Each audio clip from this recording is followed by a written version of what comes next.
who or what experiences? That consciousness contracts itself, forgetting its own nature in order to modulate itself or manifest itself as a subject that knows an objective world. And I mean, it must be prior to the birth that which experiences this. Yes. Yes. And Consciousness it must be present during the experience. Absolutely. Okay, So we need John Smith and King Lear for this. Some of you are familiar with John Smith and King Lear. John Smith is an actor. He lives happily and peacefully alone at home.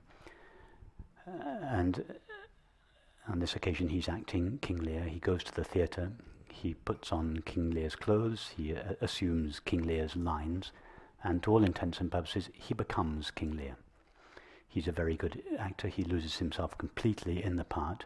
He suffers terribly because of the treatment he receives at the hands of his daughters. And because he is so fully immersed in the part of King Lear, when the play comes to an end, he forgets to cease being King Lear. In other words, he forgets to take off King Lear's clothes and King Lear's thoughts and feelings. So he goes back to his dressing room. He's miserable. His friend comes in to congratulate him and sees that he's miserable. And he says, "Why are you miserable? It was a wonderful performance." And he said, "Oh, my daughters are being so unkind to me." And his friend said, "Don't be silly. You're not really King Lear." And he said, "What do you mean I'm not really King Lear? Look, my daughters have just done that." And he starts explaining. And his friend says to him, No, but who are you really?" And so King Lear starts describing his thoughts and feelings and his relationships. And his friend says, no, go more deeply. All of those are superfluous to you. What are you behind all of that? And so King Lear, without realizing it, begins to practice self-inquiry. But what am I really? And he traces his way back and back and back until there is this recognition. I am John Smith. And at that moment his suffering ends. So now your question is this. While King Lear is being born, that is, while John Smith is limiting himself or contracting into the part of King Lear, that is, when he's in the theatre putting on King Lear's clothes and King Lear's thoughts and feelings, this is the moment at which King Lear is born. John Smith contracts into a part. He limits himself. He could be Julius Caesar, he could be Richard III, but no, it's King Lear tonight. So he limits himself. Who is it that witnesses? Who is it that knows that experience? Obviously, John Smith. John Smith is the only one there to know anything. So now, King Lear goes through his life and has all kinds of experiences. But who is it that has King Lear's experiences? John Smith. Because John Smith is the only one, the only person that is there. We cannot say that King Lear experiences a relationship with his daughter, because King Lear is just a set of clothes and some lines. So it's true that John Smith has lost himself in the part of King Lear. So John Smith thinks, I am King Lear. And as King Lear, John Smith feels, I, King Lear, am having a relationship with my daughters. But even when King Lear thinks, I, King Lear, am having a conflict with my daughters, it is still only John Smith that is knowing whatever King Lear seems to know. And now, when at the end of the play, when King Lear starts practicing self-inquiry and goes back through his experience, who is it that is knowing the thoughts that King Lear is having the process of investigation? Only John Smith, because John Smith is the only one that is there. And who is it that recognizes, I am John Smith? Does King Lear recognize, I am John Smith? No, of course not. Only John Smith knows, I am John Smith. So in answer to your question, who is it that knows this contraction into a separate self? Who is it that knows the separate self's experience? Who is it that knows the return of the separate self to its true nature? Only consciousness. Consciousness is the knowing element in all experience. It is the only one that knows anything. That's a perfect analogy because John Smith can act King Lear without forgetting himself. Exactly. He can do. Yes. Yes. Exactly. Yes, so the next night he goes to the theatre, and this time he still plays the part as well as he did the previous night, but he does so without forgetting who he truly is. But the first night is necessary, I would say. The first night was necessary for most of us. The first night Yeah, or that, so that is might, necessary. that might be the way it appears to be, but at the moment, but why would it always be like this? Why would it always be like? That we have to forget, or awareness has to forget its nature in order to modulate itself as this mind and world. Because the infinite can only know the infinite, and the finite can only know the finite. Therefore, the infinite consciousness, John Smith, has to seem to become the finite. Cordelia can only be known by King Lear. She can't be known but directly by John Smith. So this forgetting, as I said yesterday, it's not completely accurate, but it is the price to pay for manifestation.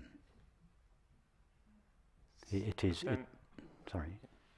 But then how is it possible that as you said, in the second night that John Smith plays King Lear, he doesn't forget himself? So if the infinite can only know the infinite, how is it possible? Because King Lear still experiences his experience from the point of view of King Lear, but there is a difference. King Lear knows one thing. He knows that the knowing with which he knows his experience, the knowing that shines in his mind as the knowledge I am, doesn't belong to, nor is it limited by, the body, the thoughts and the feelings of King Lear. In other words, he has a different sense of his true identity. He still plays the part of King Lear,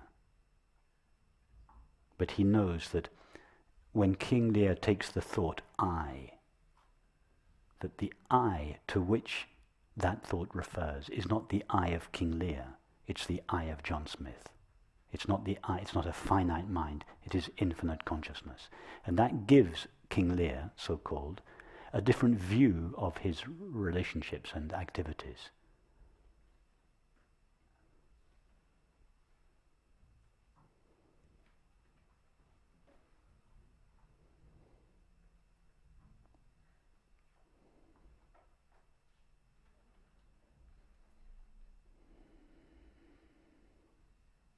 So that's another version of the lucid dreaming example that we had yesterday. And in reference to that, it also came to me that in order to have a lucid dream, you don't need to have a normal dream first. In theory, no. But why in theory? Well, because in practice, anyone who has had a lucid dream has had numerous ordinary dreams beforehand. So it would be possible for someone only to have lucid dreams, but in practice most people have a series of regular dreams before they start exploring the experience of dreaming, and in time come to have a lucid dream. But I agree that it's like this for most people, but yes, it would be possible. Likewise, it would be possible to be born without forgetting one's true nature. It is not. It is possible. Oh, okay. Yes, but and there are stories of such people, but it's very unlikely, very unusual, and even those that are supposedly born and never lose touch with the knowledge of their true nature, they are not much help to humanity. because they don't know how to meet anybody where they are. Well, In order to be of help to humanity, you have to take the pathways yourself that you are then going to suggest to others. And there was a beautiful comment that Darfrey John made. Is anyone here familiar with Darfrey John? He used to have a centre, a few people. He said a beautiful thing. He was an American teacher that had a centre here at Maria Hope. And he said, I can't remember what it was in reference to, he said, I had to become like you so that you could become like me. He claimed to have been born without forgetting his true nature. But he realized that he was of no use to humanity in that condition. So this is just hearsay, I'm just saying what he said, that he consciously forgot his own nature so as to have to find pathways for himself back home in order to then make those pathways available to other people. And hence he said, I had to become like you in order for you to become like me.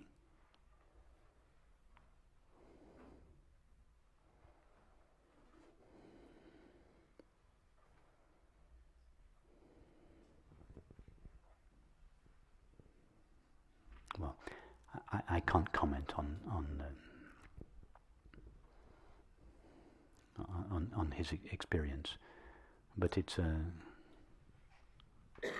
beautiful idea that even if one is born, and we must be open to the possibility that it's possible to be born in the full knowledge of one's divine identity, that even so, to be of service to your community, you would have to forget that and find pathways yourself in order to make those pathways available for others.